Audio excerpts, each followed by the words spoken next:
È un premio molto importante, siccome noi collaboriamo molto con la Regione del Veneto, auspichiamo anche che la Regione del Veneto consideri Longarone quale punto di partenza per arrivare nelle stupende vallate dolomitiche, quale punto di partenza per arrivare a luoghi dove si fa tantissimo sport sia invernale che estivo, diventi un hub, un punto di informazione, un punto di promozione di tutto ciò che è lo sport. E per noi sport è da una parte sicuramente l'attività sportiva, abbiamo visto i ragazzi dell'hockey ghiaccio,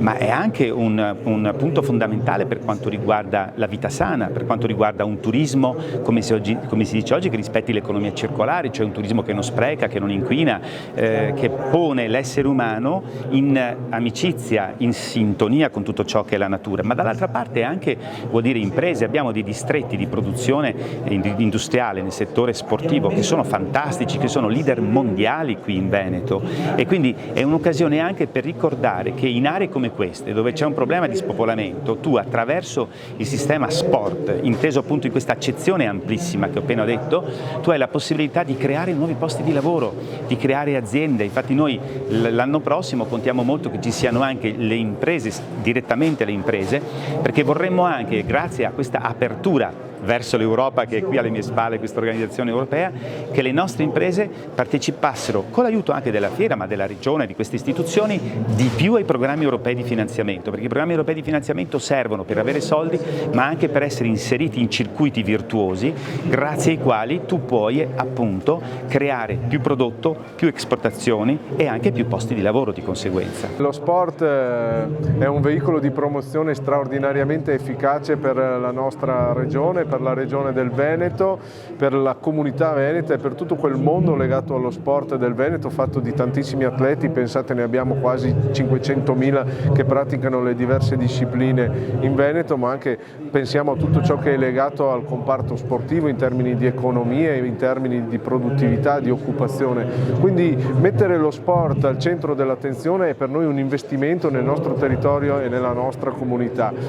Nel merito cercheremo di costruire un dossier adeguato che ci porti al conseguimento di questo risultato e che faccia esaltare quelle che sono le caratteristiche sportive della nostra regione, anche nella capacità di ospitare eventi sportivi e di mettere a disposizione tutte le conoscenze, tutte le energie nel mondo sportivo per questa bella sfida. Perché noi ci stiamo impegnando? Allora, io sono delegata di Access Europe per il Triveneto, quindi quando è stata fatta l'opportunità di fare questa candidatura, di presentarla, ho sentito subito il presidente Luca Zaia e l'assessore Corazzari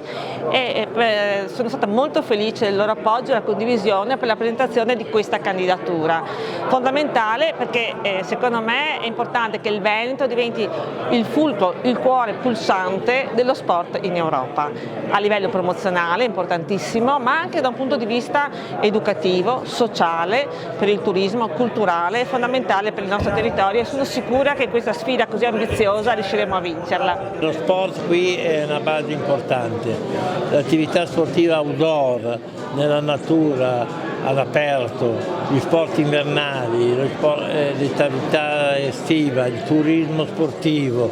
cioè avete tutte quelle possibilità che una regione come il Veneto, anche se è un po' più piccola del Piemonte, ha tutte le chance possibili. Gli eventi che devono essere organizzati e realizzati devono tenere conto dell'impatto ambientale che questi producono. Noi facciamo in maniera tale, dando una mano a queste organizzazioni, di fare in modo che questi eventi siano il più possibile a basso impatto e ad alta ricaduta sociale. La preferibilità ambientale e sociale delle iniziative è evidentemente premiata, no? Cioè, si preferisce un evento a basso impatto piuttosto che uno ad alto impatto. Quindi organizzare eventi o comunque candidature che tengano conto della loro sostenibilità ha sicuramente maggiore capacità di penetrazione, diciamo, nelle valutazioni positive.